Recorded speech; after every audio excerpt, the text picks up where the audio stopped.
Hello, sweetie! Susubukan naman natin gumawa ng donut grahams. Napili kong flavor is yung melon ng Jersey and ito yung mga kailangan natin para makapagsimula tayo. So, half lang yung ginamit ko para hindi masira kasi susubok lang naman tayo and then antayin natin na maging ganito yung consistency na dapat nating ma-achieve. And then ang ginamit ko is 1 tablespoon na scoop. Ganyan lang yung ginawa ko, pa-circle and then i-flatten natin, then lagyan ng butas sa gitna. Then ayusin mo lang para magmukhang donut talaga. Ang tapos niyan is ibabad mo rin dun sa crushed grahams. Coat mo siya sa crushed grahams. So yan, marami akong nagawa sa half lang na condensed. Tapos, talaga, nag-enjoy talaga ako sa paggawa nito.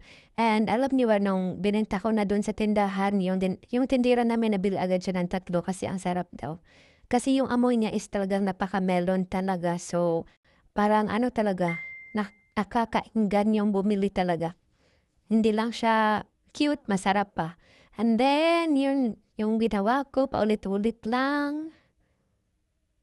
Tapos, yan na lahat. Tapos, kinamit ko rin yung cute na sealer para masil yung 1 kilo na graham kasi sobra. So, ayan na.